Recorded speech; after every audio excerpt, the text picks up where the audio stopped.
ರಾಜ್ಯ ಕಾಂಗ್ರೆಸ್ನಲ್ಲಿ ಒಂದಲ್ಲ ಒಂದು ರೀತಿ ಬೆಳವಣಿಗೆ ಆಗ್ತಾ ಇದ್ದು ಯತೀಂದ್ರ ನೀಡಿರುವಂತಹ ಹೇಳಿಕೆ ಈಗ ರಾಜ್ಯ ರಾಜಕೀಯದಲ್ಲಿ ಸಾಕಷ್ಟು ತಲ್ಲಣವನ್ನ ಮೂಡಿಸಿದ್ದು ರಾಜ್ಯ ಕಾಂಗ್ರೆಸ್ನಲ್ಲಿ ಉತ್ತರಾಧಿಕಾರದ ನಾಯಕತ್ವ ಕದನ ತಾರಕಕ್ಕೇರಿದೆ. ಸಿದ್ದರಾಮಯ್ಯ ಉತ್ತರಾಧಿಕಾರಿ ಸತೀಶ್ ಜಾರಕಿಹೊಳಿ ಎಂಬರ್ಥದ ಹೇಳಿಕೆಗೆ ನೀಡಿದ್ದ ಮೇಲ್ಮನೆ ಸದಸ್ಯ ಹಾಗೂ ಸಿಎಂ ಪುತ್ರ ಯತೀಂದ್ರನ ಹೇಳಿಕೆಯಿಂದ ರಾಜ್ಯ ಕಾಂಗ್ರೆಸ್ನಲ್ಲಿ ಸಂಚಲನ ಸೃಷ್ಟಿಸಿತ್ತು. ಈ ಬಗ್ಗೆ ಸಿಎಂ ಸಿದ್ದರಾಮಯ್ಯ ಸ್ಪಷ್ಟನೆ ನೀಡಿದ್ದಾರೆ.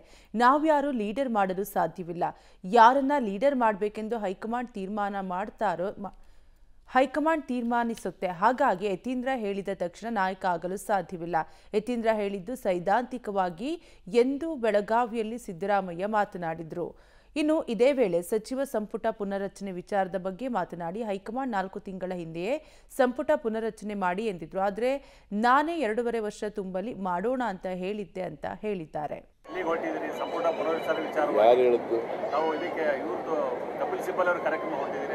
ಕಪಿಲ್ ಸಿಬಲ್ ರವರು ಪುಸ್ತಕ ಬರೆದಿದ್ದಾರೆ, ಅದನ್ನು ಬಿಡುಗಡೆ ಮಾಡಕ್ಕೆ ಹೋಗ್ತಾ ಇದ್ದಾರೆ.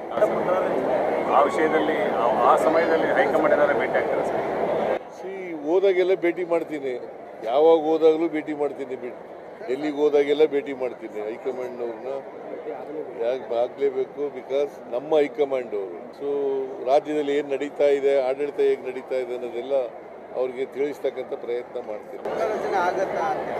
ಸಾಕಷ್ಟು ಜನ ಆಕಾಂಕ್ಷಿಗಳಿದ್ದಾರೆ, ಬೇಡಿಕೆ ಕೂಡ ಇರುವಂಥದ್ದು. ಯಾವುದು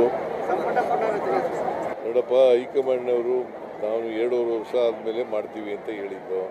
ಅವ್ರು ಹೈಕಮಾಂಡ್ನವ್ರು ಏನು ಹೇಳ್ತಾರೆ ಮಾಡಬೇಕು ಅಂತಂದ್ರೆ ಮಾಡ್ತೀವಿ.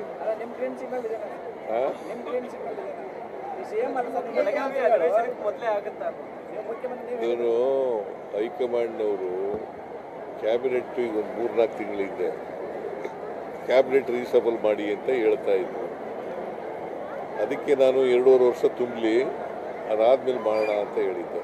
2.5 ವರ್ಷ ತುಂಬುತ್ತೆ, ಅದು ನೋಡಿ ಮಾತಾಡ್ತೀನಿ ಅವ್ರ ಜೊತೆ.